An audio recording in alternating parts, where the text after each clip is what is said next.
You will hear a woman phoning about the shared house she is going to move into. First, you have some time to look at questions 1 to 7.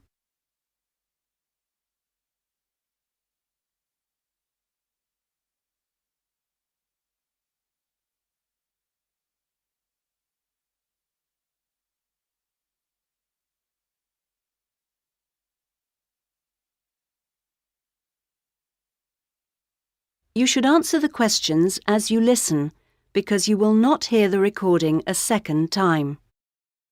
Listen carefully to the first part of the conversation and answer questions 1 to 7.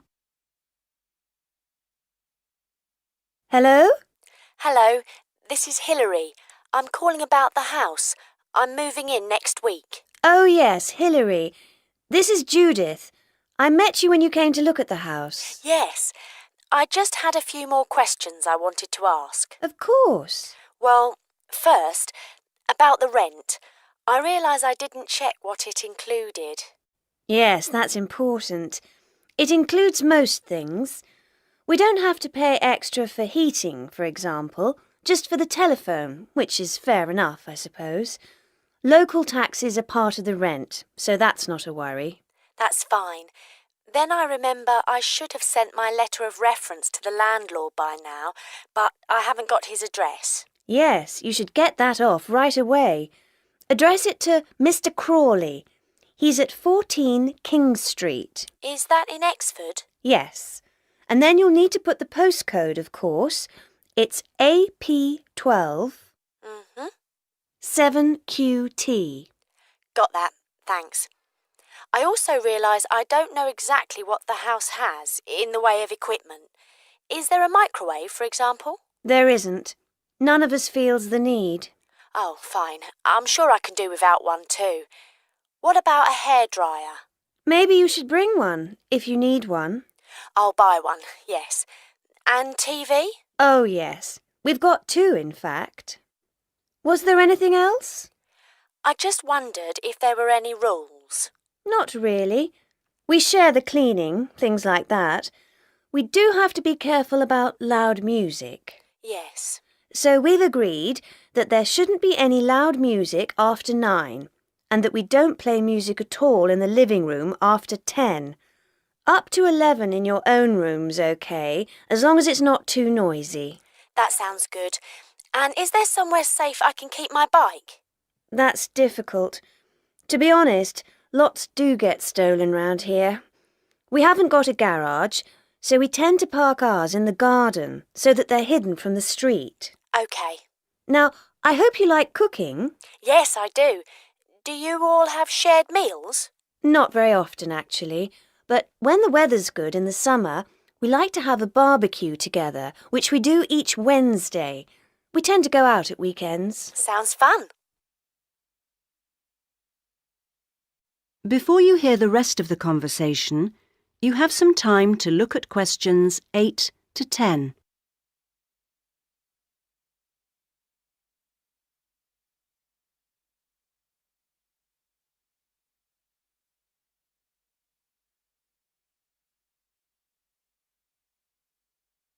Now listen and answer questions 8 to 10.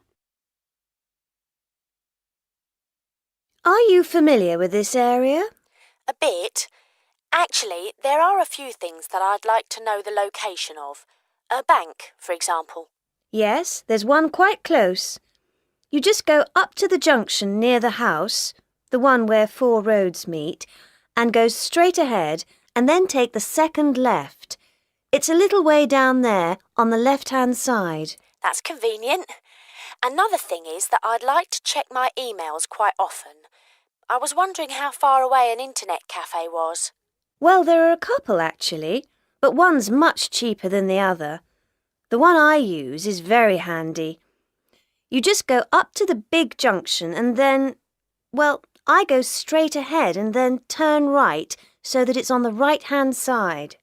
Fine. And one last thing. Uh-huh. I need to go to the post office quite often. I'm hoping there's one quite close to the house. You're in luck. You'd walk up to the big junction and then, if you want a nice route, take the street that's slightly to the right. Then you'd want the second left, and you'd find it on the right side of the street. Well, it all sounds great. So, we'll see you in a couple of days' time? Yes. OK. Bye. Bye. That is the end of part 1. You now have half a minute to check your answers.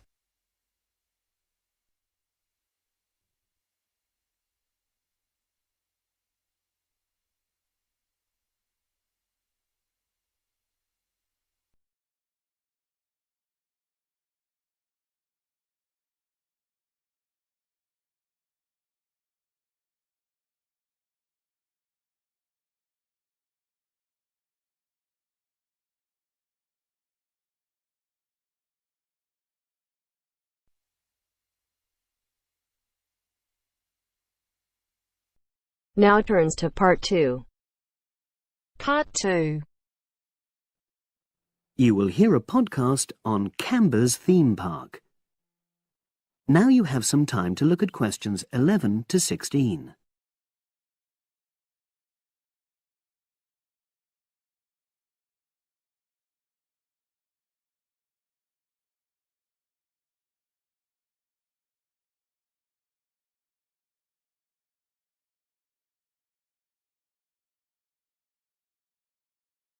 Now listen and answer questions 11 to 16. Welcome to Camber's Park podcast. In the next few minutes, I'll tell you a little about the park and the amazing things we have to offer. We like to think that Camber's offers more than other theme parks. Like them, we have a variety of exciting rides for people of all ages, but Camber's also places strong emphasis on the educational experience for its visitors. Not boring facts, but lots of interactive exhibits. Although it's mainly an outdoor experience, we do have some indoor activities if the weather gets too dreadful. The park's got a lovely, well-established feel, set in 80 acres of beautiful countryside, about 3 miles south of the tourist resort of Dulchester. The park was set up in 1997 by the Camber family, but then taken over by new owners in 2004, who have maintained the original vision of the Cambers. It has lots of old trees, hundreds of flower beds, and a gorgeous lake. Cambers has over 45 different rides, exhibits, and arcades. All but one of these is free once you've paid your entrance fee. We charge a small fee for our newest ride to reduce the length of the queues. You don't pay anything for parking. A family ticket for a family of 4 works out at about £8 per person, which is amazing value. Full details of current prices are shown on our website, along with full details of rides, etc., and directions for getting to us. We also have a number of special offers. For example, if you live locally, why not join our Adventurers Club, which entitles you to 50% off ticket prices all year round, and a special lane for all rides and exhibits, which means you don't have to wait to get into any part of the park. See the Offers tab on the website. We've recently added a number of new exhibits to the park, and we're particularly proud of our Future Farm Zone, which houses over 20 different species of animals, from chipmunks to dairy cows. The emphasis is on getting near to the animals. All of them can be petted, and you can buy food for feeding the animals. Many of our younger visitors say that this is the high point of their visit. And speaking of food, don't let the animals have all the fun. We have a total of 7 different catering outlets on the site. We're open 10 to 5:30 all year round, and cold drinks and snacks can be bought at any time during opening hours.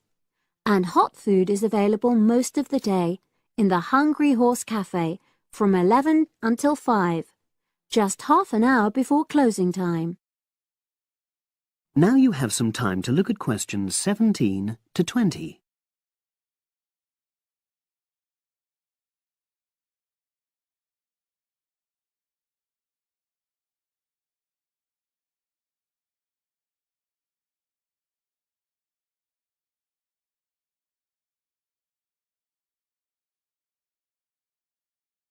Now listen and answer questions 17 to 20.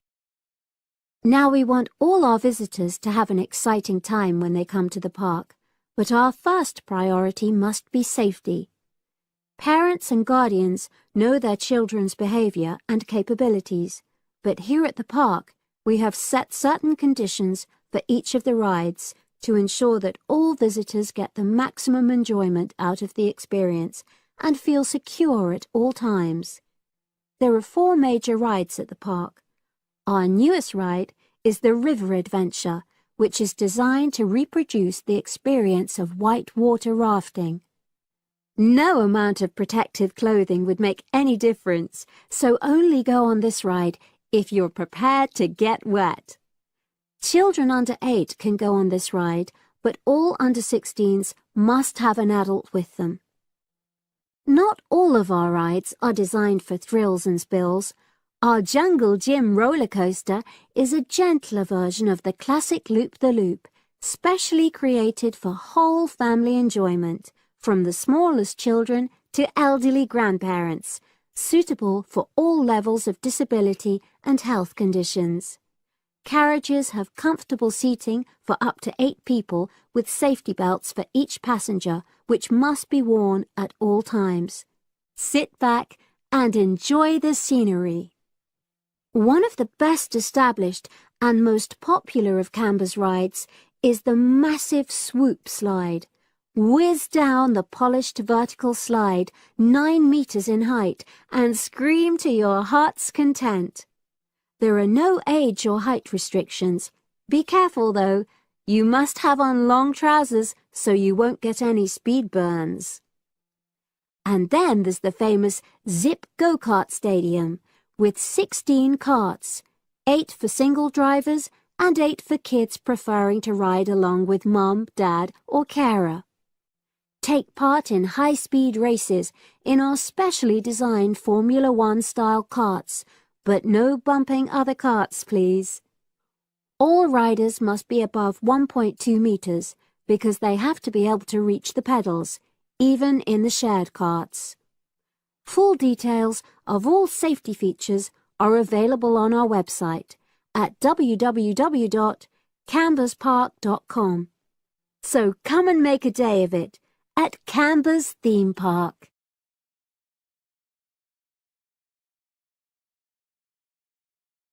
That is the end of part 2. You now have half a minute to check your answers.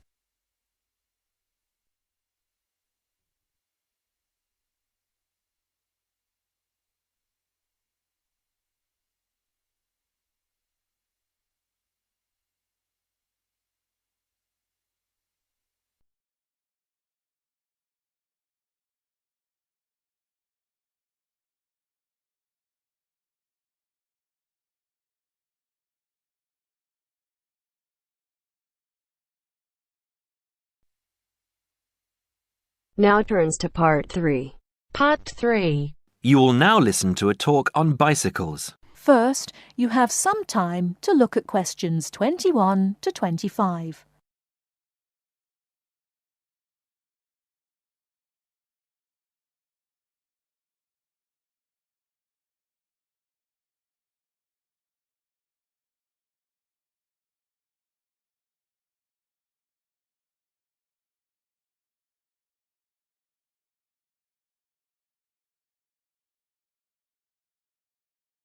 Now listen carefully and answer questions 21 to 25. Today, we're going to talk about the latest bikes for professionals and novices. There's something to suit everyone from price to function.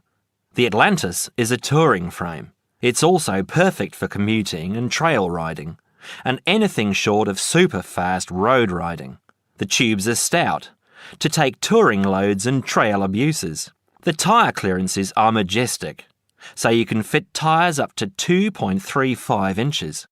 It's designed for cantilevers or V-brakes.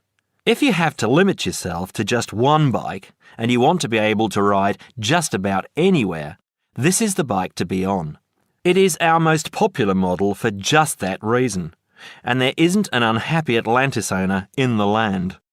The Rambouillet, our all-around road bike, is available either as a frame with fork and headset for $1,400 or as a complete bike for $2,300.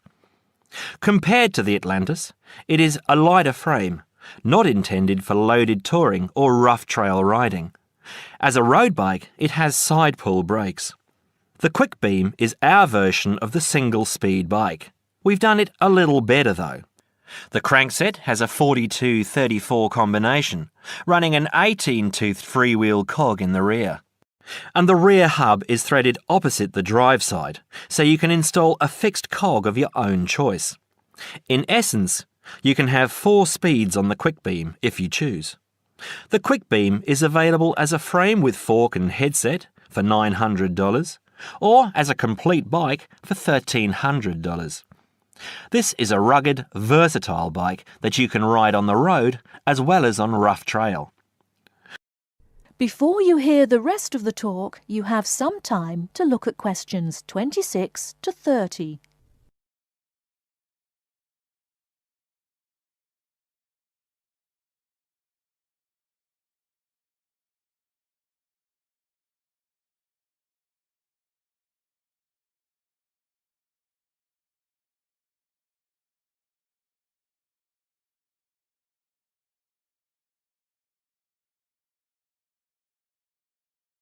Now listen and answer questions 26 to 30.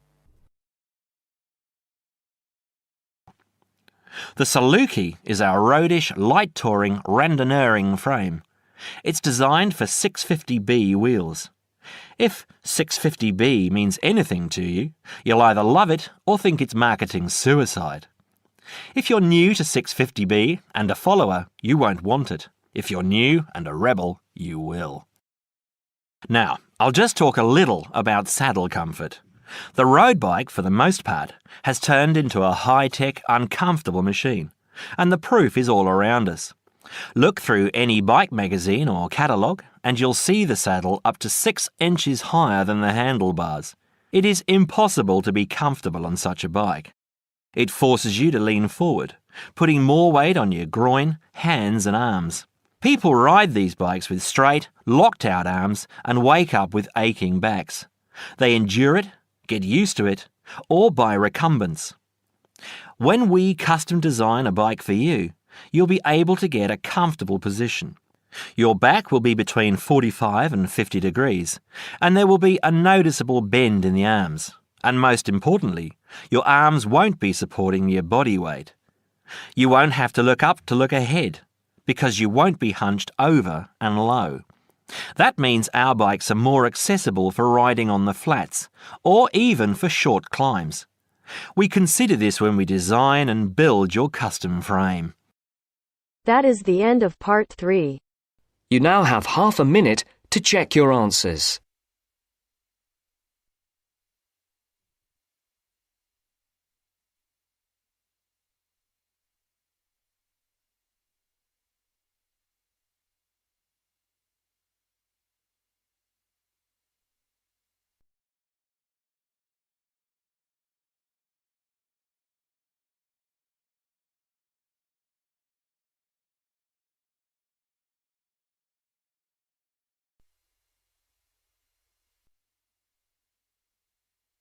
Now turns to part 4.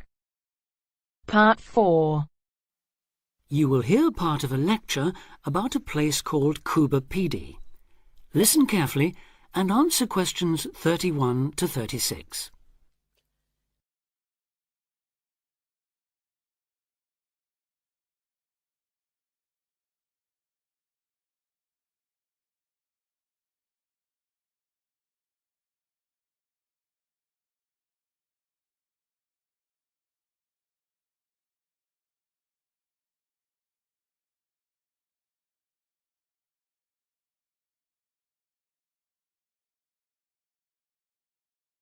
Listen carefully and answer questions 31 to 36. Good afternoon. Today, we're continuing this series of talks on the development of the Australian outback with a look at Coober Pedy, the desert town of opal mines and underground living, which lies 860 kilometres north of Adelaide and 690 south of Alice Springs. The inaccessibility, harsh climate and almost total lack of water made it a highly unlikely place for human habitation. But that all started to change in 1915 with the discovery there of opals, the precious stones which seem to change colour according to their surroundings. Settlements were established following the First World War, when soldiers returning from the trenches of France brought with them the techniques of living below ground in dugouts. The depression of the 1920s and 30s led to many prospectors leaving, but the town boomed again in the late 1940s when shallow new opal fields were discovered, and immigrants from Europe arrived in large numbers after the Second World War. It must be remembered, though, just how hostile conditions were. Daytime summer temperatures reached well over 50 degrees centigrade, winter nights were bitterly cold, and dense dust storms regularly blanketed the town. To cope with this, more and more people began living in disused mines and purpose-built subterranean houses, where the temperature remains at a comfortable 25 degrees all year round, so that eventually around 70% of the town's inhabitants had made their homes beneath the surface. This led to the construction of hotels and even churches below ground, as well as an entire underground shopping centre, the only one in the world.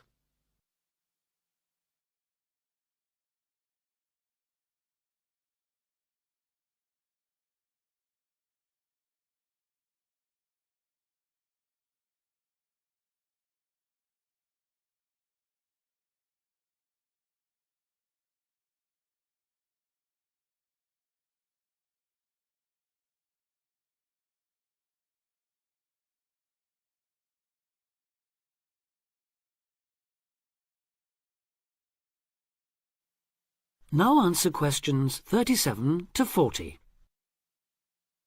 Perhaps not surprisingly, this has now led to the emergence of a secondary industry, tourism. Increasing numbers of visitors come to see the tunnels and the caves with their ventilation shafts, the weird machines lying about in the town, and, just beyond it in the scorched red desert, the conical hills thrown up by the world's biggest opal mines. It's a logical stopping place for travellers too. The nearest town to Coober Pedy is Woomera, in the prohibited area once used for launching space rockets. But even that is an enormous distance away. Within the town itself, there are plenty of hotel rooms and a number of ethnic restaurants. Remember that Coober Pedy is one of the most multicultural places in Australia, with an estimated 45 nationalities represented, and its very own Opal Museum. A short distance from town, there's a section of the enormous barrier that runs thousands of kilometres across the country, the dingo fence, which is meant to keep these predatory wild dogs out of the sheep farming areas. Another attraction just outside town are the sets of various films made there, including Mad Max 3, as well as The Red Planet and Until the End of the World, names that reflect the harshness of the terrain and temperatures there. The name Coober Pedy, incidentally, comes from an Aboriginal expression meaning white man's hole in the ground. Next, I'd like to go on to talk about Broken Hill, another mining town, but one that...